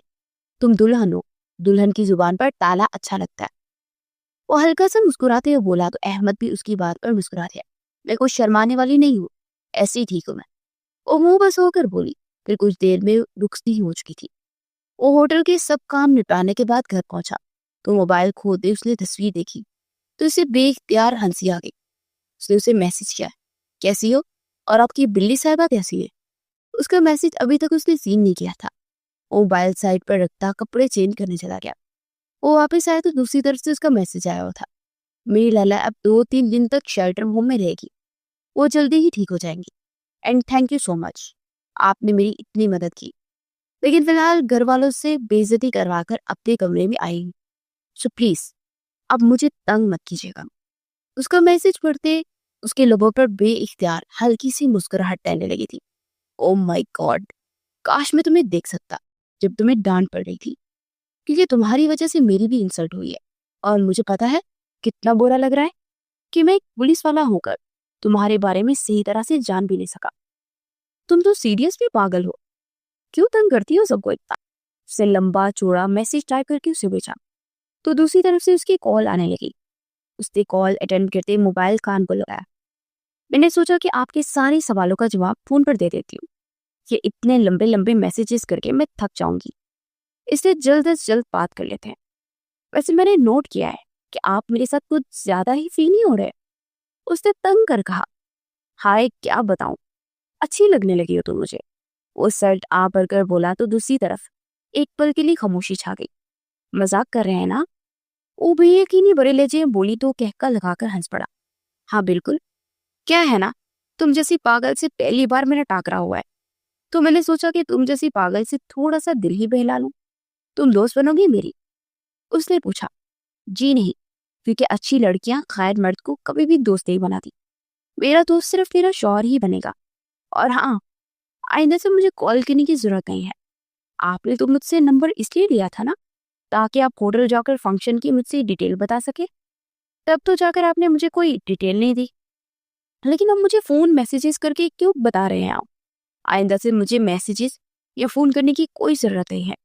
मैं आप जैसे लड़कों से बिल्कुल भी बात नहीं करती। वो तरह कर बोली। तुम्हारे अंदर कुछ ज्यादा ही एटीट्यूड नहीं है? तुम जानती हो, मुझसे लड़कियां बात करने के लिए मरती हैं। सिर्फ एक झलक देख लेना लड़कियां तो बेताब हो जाती हैं। साथ में मगरूर अंदाज में कहा तो दूसरी तरफ से हंस पड़े। मजाक नहीं कर रहा, ये सच है। तुम्हें यकीन नहीं है? तुम्हें पता है मेरी कजिन सानिया, तुमने देखा होगा उसे, मुझ पर मरती थी, लेकिन मैं उसे लिफ्ट भी नहीं करवाता था, और इसलिए उसने मुझे पाने के लिए साजिशें भी की। मगर मैं उन जैसी लड़कियों को जूते की नोक पर भी नहीं रखता। मुझ पर इल्जाम तक नहीं लगाया उसने, लेकिन मैंने फिर भी उसे अपनाने से इनकार कर दिया था। उसे लगा था कि वो इस तरह मुझे पा सकती है, मगर उसकी साजिशें सारी की सारी नाकाम कर दी मैंने। वो नागवारी बड़े लहजे में बोला। मुझे आपके साथ हुए उस हादसे के बारे में आपकी बहन पहले ही बता चुकी है, जो कि आपके लिए भी तकलीफ का बायस है, आपके बाबा और आपकी बहन के लिए भी, क्योंकि आप पर इल्जाम लगा था, तोहमत लगी थी, और आप इस बात को फख्र से मुझे बता रहे हैं। दूसरी बात, जो लड़कियां आप पर मरती है ना, उन लड़कियों का पर्सनल मैटर है, मगर मैं अपने शौहर से मोहब्बत करूंगी। लेकिन अगर वो मुझसे मोहब्बत नहीं करेगा ना, तो मैं इसे छोड़ दूंगी। सारी जिंदगी किसी मजबूरी के रिश्ते को नहीं निभाऊंगी, अपनी मम्मा की तरह। वो भी तंग कर बोली। चलो अच्छा है, अल्लाह पाक तुम्हारे नसीब अच्छे करे। मेरी तो बस यही दुआ है, क्योंकि तुमने मेरी बहन का बहुत साथ दिया है, इसीलिए मैं तुमसे इतने प्यार से बात कर लेता हूँ, वरना तो और कोई बात नहीं है। और हाँ, आइंदा से मैसेज नहीं करूंगा। वो बोलता हुआ कॉल काट गया, और वहीं उसका एटीट्यूड बहुत उसे बुरा लगा। वो जितना उसके साथ नरमी से बात करने की कोशिश करता था, वो इतना ही उससे रूड अंदाज में बात करती थी। फिर वो सर झटक कर उसका नंबर डिलीट करता, और उसकी तस्वीर डिलीट नहीं की, मगर नंबर डिलीट करके अंदर कहीं अजीब सी बेचैनी मची हुई थी। न जाने उसका दिल का ये हाल हो रहा था कि वो खुद भी समझ नहीं पा रहा था। वो सर झटक कर सोने की कोशिश करने लगा, और कुछ देर गुजरी तो उसके नंबर पर अहमद की कॉल आने लगी। दूसरी तरफ अहमद ने जो बताया वो सुनकर जैसे बेचैन हो गया। मैं आ रहा हूँ आपसे मिलने घर। वो तेज लहजे में बोला। नहीं नहीं, आप घर मत आइएगा, आप एक काम कीजिए, मेरे होटल पहुंचे, मैं वही हूँ। कुछ देर के बाद दोनों दरवाजा नॉक हुआ, और साद खान अंदर दाखिल हुआ। वीडियो दिखाया मुझे, वो लब खींच कर बोला। मेरे ख्याल में आप वो वीडियो मत देखें। अहमद राजपूत निगाह चुरा कर बोला। मेरी बहन ऐसी नहीं है, अच्छे तरीके से जानता हूँ उसको। वो थोड़ी ओवर ड्रेसिंग कर लेती है, ये बात मानता हूँ, लेकिन मैंने कभी भी इसके अलावा किसी किस्म का ऐप नहीं देखा उसमें। प्लीज आप उसकी वजह से अपना रिश्ता मत खराब कीजिएगा। साद खान लब कुचलते हुए बोल रहा था। आप ये सोच भी कैसे सकते हैं कि मैं अपना रिश्ता इस वजह से खराब करूंगा? वो सब जो कुछ भी था, उसके माजी का हिस्सा था और मैं माजी को खरीदने वाले में से नहीं हूँ। मेरी बीवी है, मेरी इज्जत है और उनकी इज्जत की हिफाजत करना मेरी जिम्मेदारी है। और कोई भी शख्स मुझे इस वक्त ब्लैकमेल कर रहा है, उनकी इज्जत को लेकर मेरा फर्ज बनता है कि मैं उनकी हिफाजत करूं और मैं ये सब उनकी हिफाजत के लिए ही कर रहा हूँ और कोई वजह नहीं है। अहमद राजपूत ने कहा तो साद खान ने नम आंखों से उस शख्स की जाने देखा जो वाकई बहुत अजीम था। आप मुझे वीडियो दिखाइए, मैं देखना चाहता हूँ। अहमद राजपूत ने मोबाइल उसकी जानिब बढ़ाया। साद जैसे जैसे वीडियो देख रहा था उसका रंग मुतगैर हो रहा था और फिर एकदम से चौंक गया। अहमद भाई, ये वीडियो एडिटेड है। ऐसी एडिटिंग कोई प्रोफेशनल इंसान कर सकता है और मैं अपनी जासूस छोड़ता हूँ, वो सब पता करेंगे। बस उसे ये बात आपकी और मेरे बीच में रहनी चाहिए और इसके अलावा आपको हतुल कोशिश करनी है कि आप अपना रवैया गुड़िया के साथ थोड़ा सख्त रखें। साज तेज लहजे में बोला, मैं ऐसा नहीं कर सकता, उन्हें तकलीफ होगी। अहमद ने गड़बड़ा कर कहा, परी इतनी तकलीफ पड़ी है क्या उसकी? साद ने कहा तो वापस आया। अब वो वापसी के बाद बाहर निकल आया। वो घर पहुंचा था तो तहज्जुद की अजानें हो रही थी। उसने कदम कमरे की जानी बढ़ाए तो उसके कदम मन मन बरके हो रहे थे। दिल अजीब से अंदाज से धड़क रहा था और समझ नहीं पा रहा था कि वो किस तरह से उसके साथ रूट होगा। फिर दरवाजा खोलकर जैसे ही अंदर दाखिल हुआ तो करवट बदलकर सुकर के लेटी हुई थी। शायद वो उसका इंतजार करते करते लेट गई थी और थकन की वजह से उसे नींद आ गई। वो गहरा सांस भरता उसकी जाने बढ़ा, उसके पाँव के पास पड़ा, कंफर्टर उठाकर उसे ओढ़ा और वॉशरूम की जाने बढ़ गया। हाले ने फजर के बाद साद को आते देखा तो कुरान रखती उनकी जानिब त्वचा हुई, मगर वो इसे इग्नोर करता लेट गया। हाले का दिल बुझ गया। वो गुमसुम सी लॉन्ज में बैठी थी। माही पास आई, क्या हो गया? तुम्हारे मामू शायद तुझसे नाराज हो गए हैं। वो लब कुचलते हुए बोली, नामुमकिन, ऐसा हो ही नहीं सकता। वो नाराज नहीं हो सकते तुमसे, ऐसे ही थके होंगे बस। मुझे लगता है कि वो जरूरी काम के सिलसिले में कहीं गए होंगे तो इसलिए आकर वो सो गए हैं और उन्हें मुझसे कोई नाराज क्यों मनाए। वो दुनिया में वो किसी से नाराज नहीं होते। महीन ने कहा, ठीक है, वो तो मान लिया कि वो ठीक होंगे, लेकिन उन्होंने सलाम तक नहीं किया मुझे। हालांकि वो गुजरे हुए मुझे सलाम करते थे, मगर आज वो नहीं था। वो बोलते हुए पूट पूट कर रोने लगी और महीन घबराकर जल्दी से उसके पास बैठकर उसे समझाने लगी, अच्छा तुम फिक्र नहीं करो, मैं उनसे बात करूंगी, अच्छे से डांटूंगी नहीं। महीन ने कहा, नहीं नहीं, प्लीज कुछ मत बोलना। मैं नहीं चाहती कि वो ये सब सोचे कि मैंने मियाँ बीवी की बात तुमसे शेयर की। मैं खुद ही उनसे बात कर लूंगी। वो जल्दी से आंसू साफ करते हुए बोली तो महीन बेख्तियार उसकी मासूम सूरत देखकर मुस्कुरा दी। तुम बिना छोटी सी बात को लेकर दिल में बैठ गई थी। खैर, अगर तुम कुछ नहीं कर रही हो तो प्लीज मेरे साथ ये मदद करो प्रोजेक्ट में। महीन ने कहा तो उसके साथ उसका प्रोजेक्ट बनाने में मदद करने लगी।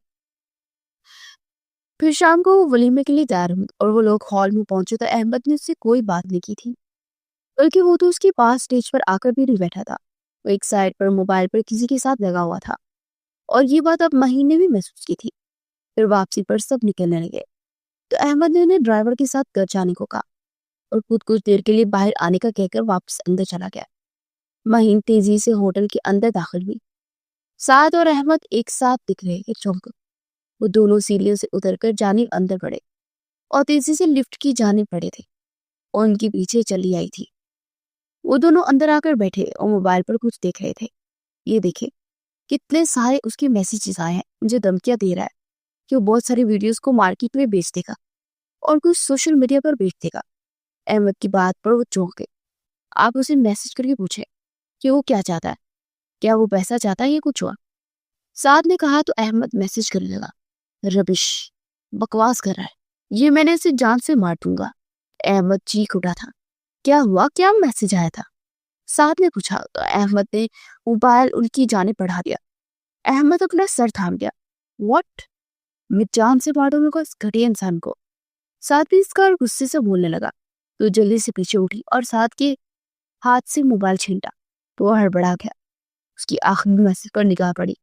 बस बहुत चाहता हूं मैं अपनी प्यारी बीवी को एक रात के लिए वापस कर दूंगा। वो मैसेज पढ़कर महीन का चेहरा गुस्से से सुर्ख हो गया था और इससे पहले वाले मैसेजेस पढ़ने लगे। हाउ चीप, मुझे आपसे ये उम्मीद नहीं थी। ऐसा कैसे कर सकते हैं आप? ये सारी वीडियो आपने बात तक नहीं की हमसे। अब पता है आप कितने अरसे की ये सब कर रहे थे? पता है कितना तड़प रही थी वो? कैसे वो मुरझा गई? वहीं तब उठी। तुम गलत समझ रही हो वहीं। हम लोग सिर्फ ये नाटक कर रहे थे। वो शख्स ये समझे कि अहमद को अपनी जगह से प्यार है और वो लोग इस तरह आसानी से इस तक पहुंच जाएंगे।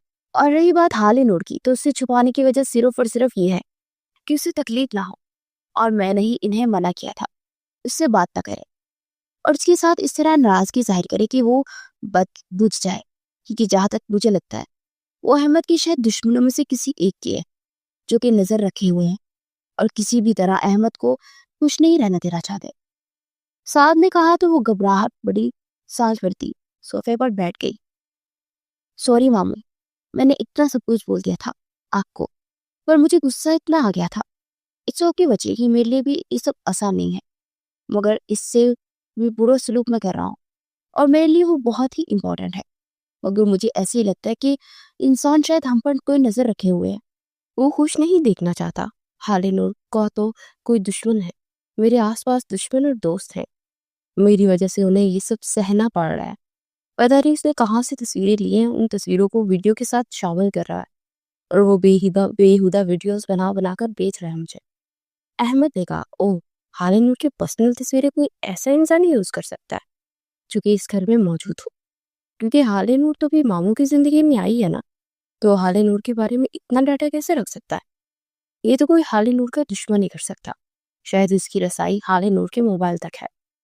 शायद हो सकता है वो शख्स सुफियान हो। महीन की बात पर दोनों चौंक कर सीधे हो।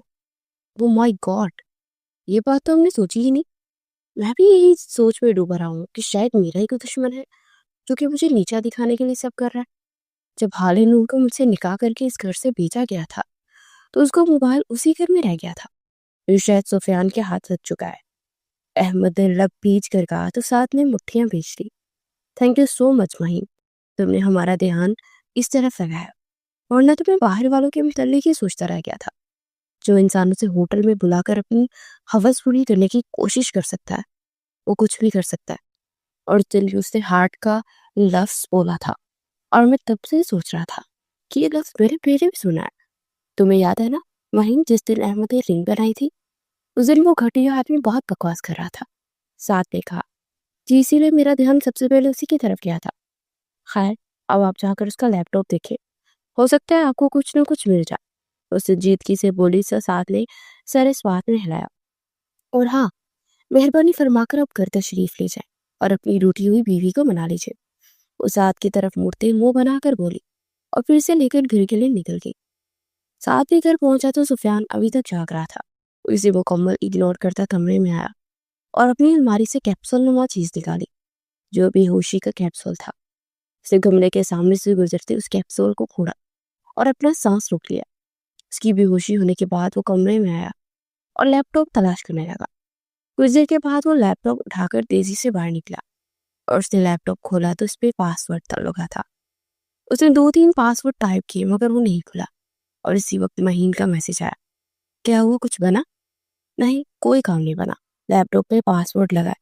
अगर मैंने मजीद 4 बार यूज किया तो ये खुद ब खुद रीस्टार्ट हो जाएगा और इसका सारा डाटा रिमूव हो जाएगा। सिर्फ मुझे सुबह किसी को हैकर को ढूंढना पड़ेगा।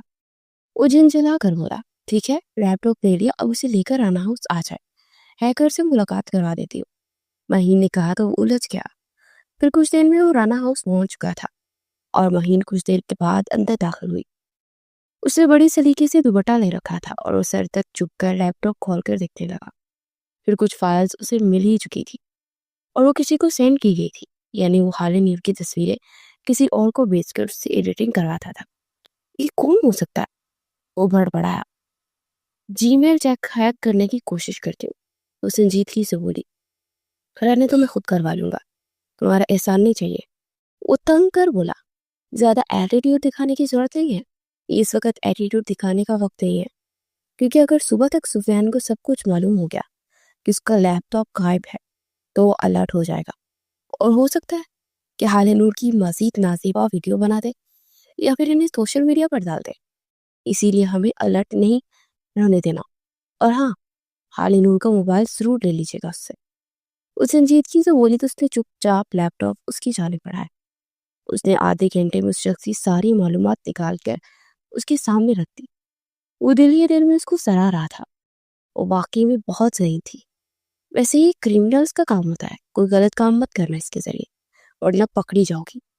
वो संजीदगी से बोला, सो फनी, इतना भी आसान नहीं होता हम हैकर्स को पकड़ना। और हाँ, मैं वैसे भी गलत काम कभी नहीं करती, सही इस्तेमाल करने के लिए सब करती हूँ। वो मुंह बनाकर बोली और सर झटक कर उठ खड़ा हुआ।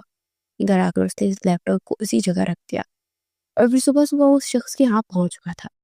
उसने उसे वहां से अगवा करके टॉर्चर रूम में भेजा और उस पर फिर टॉर्चर करके उससे सब निकलवा चुका था। उससे उसका काम ही यही था कि वो लड़कियों के मोबाइल का पर्सनल डाटा खरीद कर उसे एडिट करता था। उन सब की एक गैंग थी। सुफियान इन कामों में शामिल था और वो सबको अरेस्ट करवाकर पुलिस की यूनिफॉर्म में अपनी फोर्स लेकर घर पहुंचा तो सुफियान समेत सब नाश्ता कर रहे थे। You are under arrest mister Sufiyan Khan, उस सर्द लहजे में बोला। फिर उसने इंस्पेक्टर को इशारा किया। उसने जल्दी से सुफियान के हाथ में हथकड़ी लगाई और उसे खींचता हुआ बाहर की जानिब ले गया। छोटी ताई रोती दाड़ते मारती पीछे भागती रही। फिर वो अंदर आकर साथ को मुंह भर भर के बददुआएं देने लगी। फिक्र मत कीजिए, आपकी कोई बददुआ मुझे नहीं लगेगी, क्योंकि मैंने नाहक आपके बेटे को अरेस्ट नहीं किया। आपके बेटे ने जो किया है ना, मैंने उस पर अरेस्ट किया है। लड़कियों का पर्सनल डाटा खरीद कर उनकी नजेबा वीडियो बनाकर मार्केट में बेचा करता था आपका बेटा। और मेरी बहन को भी इसी ने इसी इरादे से होटल में लेकर गया था। मगर इसकी किस्मत अच्छी थी कि वो अहमद राजपूत को मिल गई।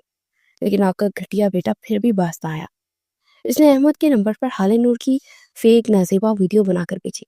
शायद अहमद जी का कोई और मर्द होता तो इस बात पर हाले को जिंदगी से निकाल देता, मगर वो अहमद राजपूत था जिसके अंदर खौफ खुदा था। और देखिए, आज आपका बेटा अपनी गुनाहों की सजा भुगत रहा है। मैंने उस दिन ही इसे जान से मार देना था, जब मुझे पता चला था कि हाले नूर के साथ इसने बदतमीजी की थी, मगर मैं खानदान की इज्जत की खातिर चुप रहा। और देखिए, क्या बेहतरीन काम हो गया। मैंने इसे कड़ी से कड़ी सजा दिलाने की कोशिश करूंगा। वो चबा चबा कर बोलता चला गया और बड़े और छोटे तैयार सर झुकाए खड़े थे।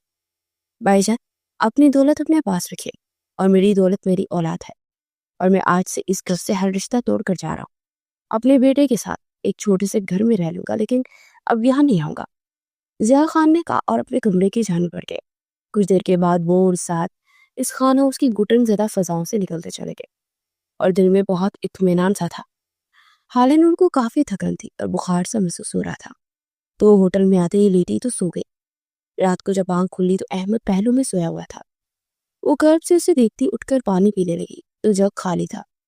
वो उठकर पानी पीने नीचे आई तो लिविंग रूम की लाइट चल रही थी। वो दबे पाँव उस तरफ आई तो अंदर से माहिन की आवाज सुनाई दी। वो साद का नाम ले रही थी, फिर उसकी जैसे जैसे गुफ्तगू आगे बढ़ी वो हाले नोट जैसे जमीन में धंस गई।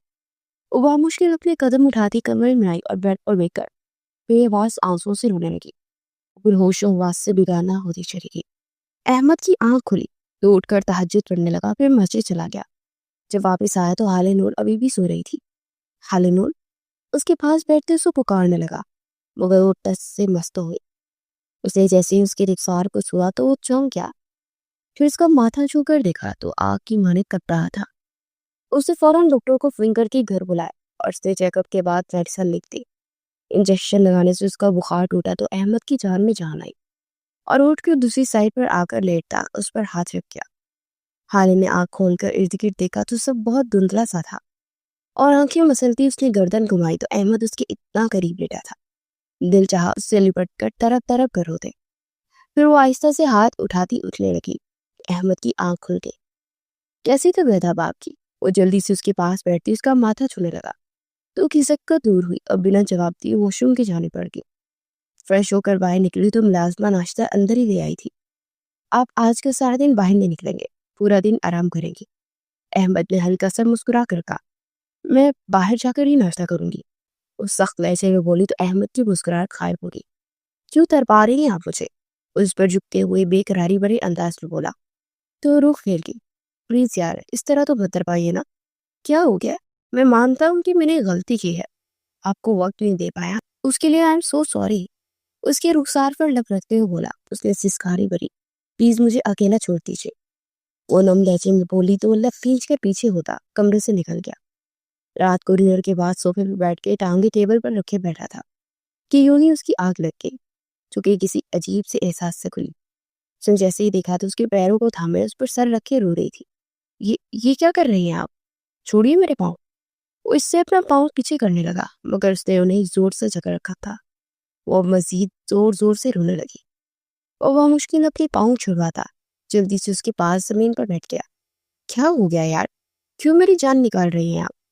सॉरी, मेरी वजह से आपको क्या कुछ नहीं सहना पड़ा। मेरी वजह से आपकी इज्जत दांव पे लग गई। फिर भी एक बार भी आपने मुझसे नहीं कहा। वो रोते हुए बोलती चली जा रही थी और वो साकित तो जामिद सा बैठा था। क्या बोल रही हो? किसने कहा ऐसा? मेरी इज्जत दांव पे लगी थी? वो लग पेंच कर बोला। मैंने सब कुछ सुन लिया था।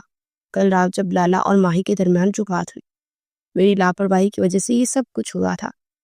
वो हिचकियों से रोते हुए बोली, कैसी बातें कर रही हैं आप? मेरी इज्जत है आप, और आपसे बढ़कर कुछ भी नहीं है मेरे लिए। और आपको ना बताने की वजह यही थी कि आप इस बात को बहुत दिल पर ले जाएंगे। मैं नहीं चाहता था कि आपको दुख हो। मेरी इज्जत और आपकी अलग नहीं है मेरी जान। वो इसका चेहरा हाथ में बढ़ते हुए गंभीर लहजे में बोला। तो रोती हुई उसके सीने से लग गई। आप मेरी दुनिया के सबसे बेहतरीन इंसान हैं। मैंने आज तक आप जैसा इंसान नहीं देखा। आपने मेरी हर दर्द को, हर तकलीफ को अपना समझा और उसे मुझे मोतबिर बना दिया। मैं अपनी आखिरी सांसों तक आपसे मोहब्बत करूंगी। उसकी सीने से लगी उसके दिल के मुकाम पर लब रखते हुए बोली। तो सरशार सा उसके माथे पर लब रख गया। मैं भी आपसे बहुत मोहब्बत करता हूँ और अपनी आखिरी सांस तक करूंगा। वो उसके माथे पर माथा टिकाए गंभीर लहजे में बोला और फिर उसके चेहरे के हर हर नक्श पर अपने लब रखता चला गया। वो इसके इशार में सुर्ख अंधारी अनार की तरह सुर्ख हो रही थी। फिर उसे किसी कामनी गुड़िया की मानित गोद में उठाकर बैठ के जाने पड़ गया। इजाजत है मेरी जान। वो हल्की सी मुस्कुराहट से बोलता उस पर झुक कर बोला तो शर्माकर हल्का सा मुस्कुराती और उसे बाहों में पड़े उसे मोतबिर करने लगा। 1 साल बाद महीन उस रात के बाद से 7 नंबर तक ब्लॉक कर चुकी थी, मगर उस शख्स का चेहरा एक पल के लिए भी उसकी निगाहों के सामने से नहीं हटता था। उसका दिल उसके लिए धड़क रहा था और वो ये सोच सोच कर तड़प जाती थी कि वो एक गैर महरम की मोहब्बत में तड़प रही है। और ये बात हरम ने महसूस की थी, मगर महीन ये नहीं जानती थी कि उसके बाद से कई बार वो लोग घर आए, मगर वो कभी भी उसके सामने नहीं गई थी और किसी ने उसे सामने आने को भी नहीं कहा था, क्योंकि उसके फैमिली में इस तरह किसी गैर के पास जाट बैठने की जरूरी नहीं समझा जाता था। और सब लोग जानते थे कि इस तरह किसी से जल्द फ्री नहीं होते, इसलिए किसी ने इस बात को फील ही नहीं किया। मगर उसके अंदर क्या तूफान मचा था वो वही जानती थी। उसे साद खान से मोहब्बत हो गई थी। ये बात वो किसी को बता नहीं सकती थी। वो गुमसुम सी विंडो के पास देख रही थी कि हरम अंदर दाखिल हुई। वहीन बेटा, वो हाले नूर को पेन आ रही है, चलो मेरे साथ, जल्दी से उसे हॉस्पिटल लेकर चलना। हरम ने कहा तो जल्दी से बाहर भागी। तो दर्द से तड़प रही थी और अहमद तबलीग के सिलसिले में शहर से बाहर था। वो रात की इस पैर से पेन लग गई थी। वो जल्दी से हरम के साथ उसे बाहर ले आई।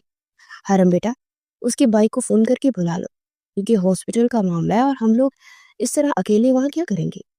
हरम ने कहा तो सर इस बात में हिला गई। हाले तुम्हारा मोबाइल कहाँ है? उसने पूछा। कमरे में ही रह गया, वो मुश्किल बोली तो लब खींच कर उसका नंबर अनब्लॉक करने लगी। फिर उसने कांपते हाथों से नंबर मिलाया, मगर बात करने की हिम्मत नहीं थी तो हरम को पकड़ा दिया। साथ 1 साल में एक पल भी उसे भूल नहीं पाया था।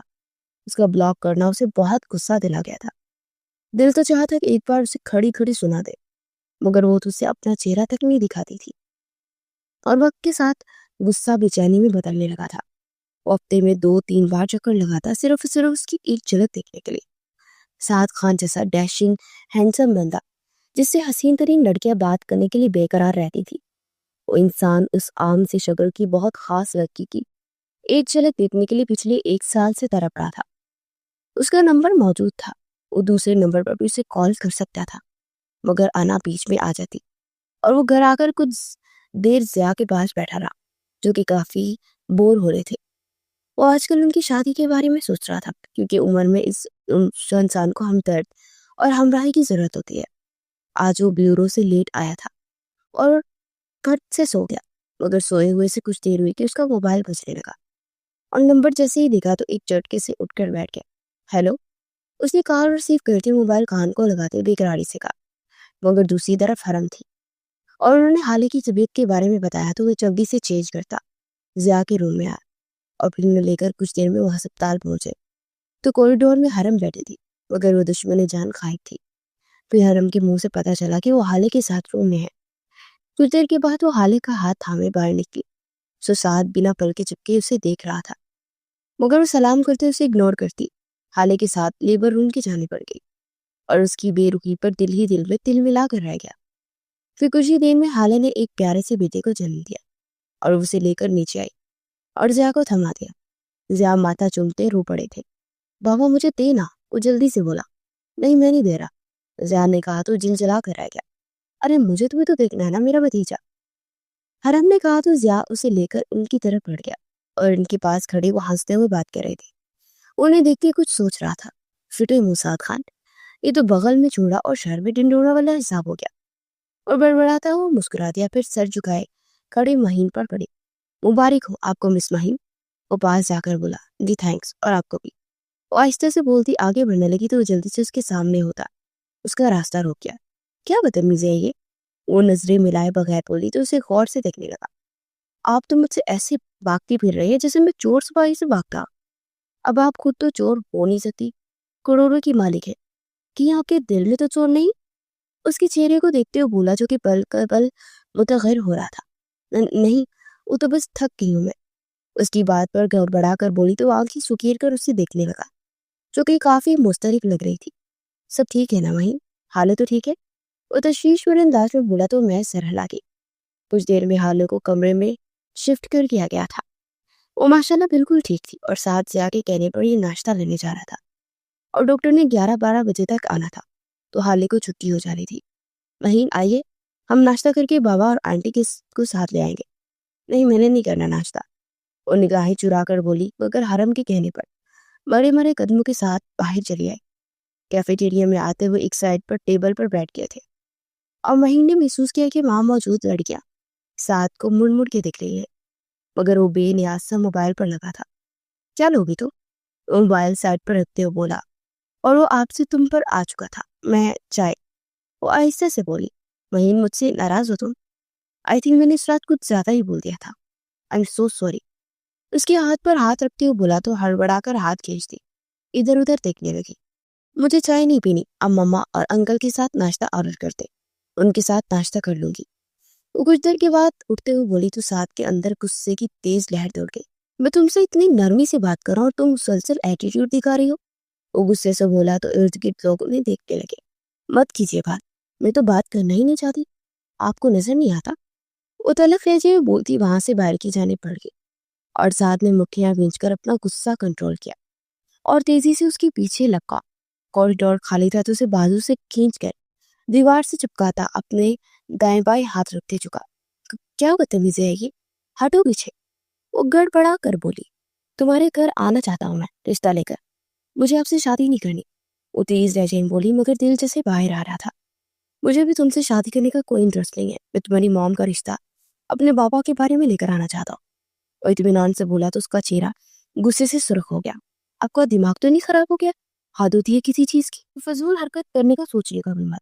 वो तब कर बोली, तुम्हें अपनी माँ की तन्हाई का जरा ख्याल नहीं है ना, और मैं एक हक बात एन शरीयत के मुताबिक करूँ तो गलत क्यों लगी तुम्हें। वो तलक लहजे में बोलता चला गया और वो गुमसुम सी उसे देख रही थी और फिर पास पड़े बेंच पर बैठ गई। वो गहरा सांस भरता उसके पास बैठ गया। मैं जानता हूँ तुम्हें मेरी बात बहुत बुरी लगी है, मगर प्लीज एक बार, जस्ट एक बार सोचो और अहमद भाई से बात करना प्लीज। उसने कहा तो वो सर झुका गई। हाले को छुट्टी होने के बाद उन्हें घर छोड़ा और फिर वापस चला गया।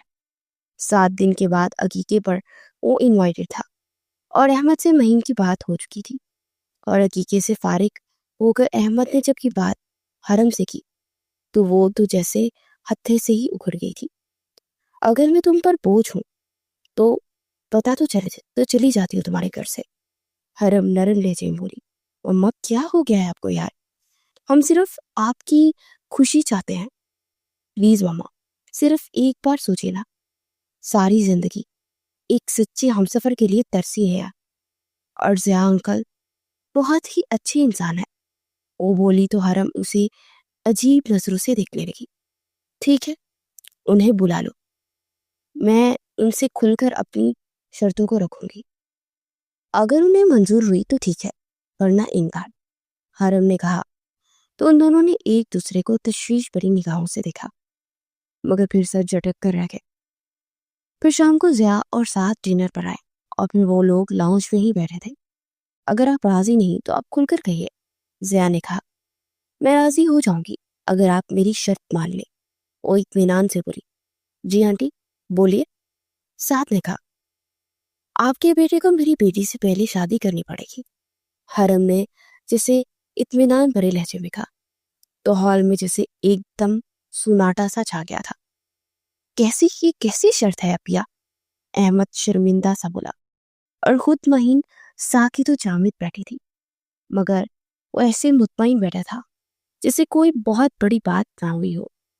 आपकी ये शर्त हमें मंजूर है तो ठीक है, मैं भी राजी हूँ, वरना मेरी तरफ से इनकार है, हरम ने कहा।